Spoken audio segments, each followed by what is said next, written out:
Indonesia dalam bahaya besar. Sekitar akhir tahun 99 atau awal tahun 2000, diadakan rapat orang-orang Tionghoa di Universitas Atmajaya, kawasan Semanggi, Jakarta, yang diprakarsai oleh Mokhtar Riyadi dan anaknya James Riyadi.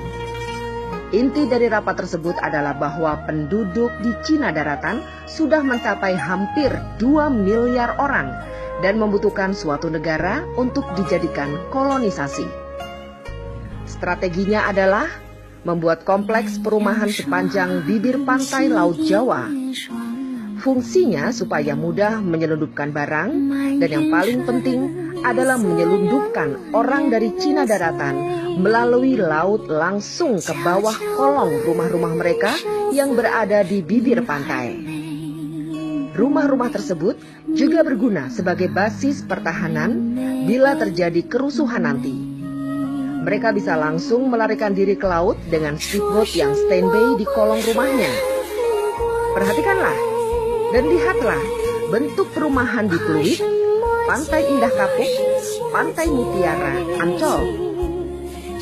Berubah Undang-Undang Dasar 1945, terutama pasal tentang presiden harus pribumi asli, diganti. Cukup hanya dengan syarat bahwa yang penting presiden harus berkewarganegaraan Indonesia, tidak harus pribumi asli. Baru-baru ini, Jawa Pos merilis berita bahwa Indonesia harus waspada karena ada 200 juta tenaga kerja asing asal Tiongkok yang akan masuk ke negara kita. Ya, 200 juta orang. Jadi sebenarnya Jokowi itu siapa bagi orang Cina?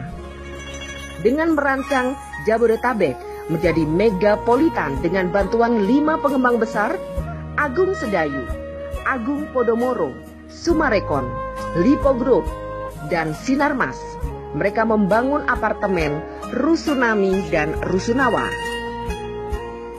Kemudian apartemen Rusunami dan Rusunawa diisi oleh orang-orang Tionghoa dan tinggallah orang pribumi jadi babu, satpam, OB, dan supir. Semua bukti menyatakan kebenaran pernyataan ini. Apalagi setelah Ahok merencanakan penggusuran 130 titik pemukiman pribumi di DKI Jakarta. Program ini juga dimuluskan oleh Jokowi dengan langkah-langkah nyata yang lebih besar.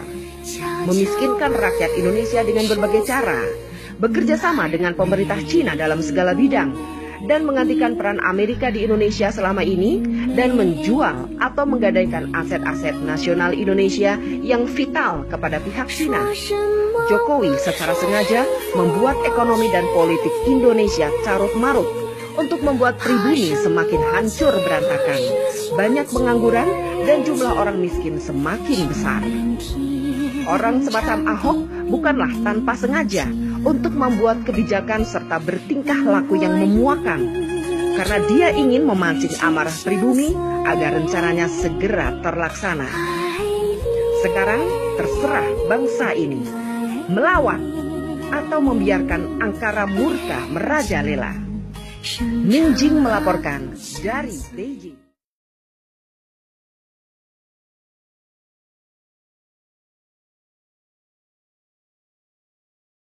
Saya ingat akan teori dominonya Pak Ali Murtopo. Sumatera bagian timur, Kalimantan bagian barat, Jawa bagian utara. Ini adalah lorong jalannya domino dari utara. Bahwa teori domino Cina adalah mereka akan mulai membangun kekuatan ekonomi di negara kita. Kedua, memasukkan senjata secara ilegal. Ketiga, memasukkan orang. Sehingga logistik, amunisi mereka sudah siap. Orang datang di sana mau kirim 100 juta gampang aja. Kirim sejuta mati dia isi orang terus. Yang penting senjatanya udah ada, logistiknya semua ada di sini.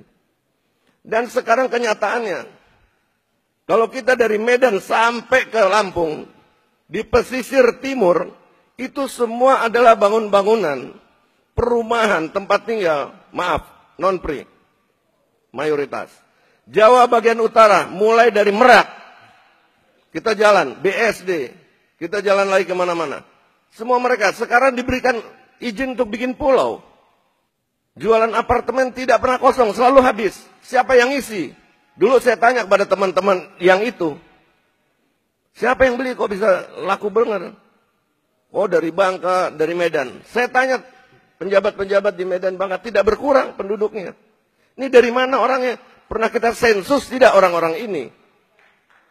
Jadi saya curiga bahwa di pemerintah kita pernah kemasukan mereka-mereka ini yang menyiapkan satu gerakan mengembalikan komunisme, karena kita ingat tahun 65 itu bukan komunis Rusia. Kita putus hubungan dengan RRC karena mulai dari situ hubungan Bapak Subandrio pada waktu itu. Jadi ada aparat-aparat kita yang pengambil kebijaksanaan di pemerintah, bahkan legislatif kita sudah kemasukan dan sudah mereka bisa memutuskan dan mengambil kebijaksanaan. Ini yang harus kita bersihkan. Dan sekarang lagi anehnya, ada yang mengatakan penjabat kita, oh biarkan saja mereka pakai kaos itu yang lambang-lambang komunis atau PKI. Itu mode lagi ngetren sekarang. Ini harus dipertanyakan. Ngerti nggak soal keamanan negara gitu? Kita selalu bicara bahaya laten. Dan saya masih mengalami zaman komunis itu. Tahun 65 saya juga ikut membasmi mereka. Bahwa PKI ini memang OTB, organisasi tanpa bentuk selalu. Dan mungkin di dalam anggota saya ada, di dalam FPI mungkin ada, yang pakai baju-baju kiai sekarang yang mengadu domba dan segala macam jadi dukun juga banyak. Apabila pemerintah melalui aparatnya tidak bisa menegakkan hukum di negara ini, maka kita bersama-sama akan menegakkan hukum kepada mereka-mereka yang Pancasilais. Terima kasih.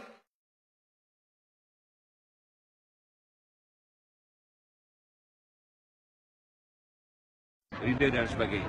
Izin Bang, terkait dengan adanya isu akan ada aksi tanggal 2. Persiapan kita sendiri seperti apa sebenarnya? Ya? Persiapan kita sendiri seperti apa? Ya, persiapan kita berdoa. Berdoa. Siapapun yang akan mengancam bangsa ini tidak bisa kalau kita berdoa. Ya, yang akan mengacaukan bangsa ini bukan orang yang beragama. Saya yakin itu. Dan akan berhadapan dengan TNI Polri, dengan seluruh masyarakat. Allahu Akbar. Tidak ada satupun pengkhianat bangsa yang bisa hidup di negara ini. Nggak ada. Mau nantang silakan. DITI, Kar Musakar, komunis semuanya nggak bisa. Karena apa? Karena kita selalu berdoa kepada Allah Subhanahu Wa Taala. Allahu Akbar. Ya. Kalau demo yang biasa, tertib, memang itu kan menyampaikan pendapat. Tapi kalau sudah merusak, kalau sudah makar, berhadapan dengan saya dan prajurit saya, dan Polri. Prajurit saya juga siap berjihad, mempertahankan negara kesatuan Republik Indonesia berdasarkan Pancasila bersama-sama seluruh komponen masyarakat. Allahu Akbar. Kita berjihad bersama-sama mempertahankan negara. Allahu Akbar. Jangan ada yang takutin. Ya, Allah Subhanahu Wa Taala bersama-sama kita. Allahu Akbar.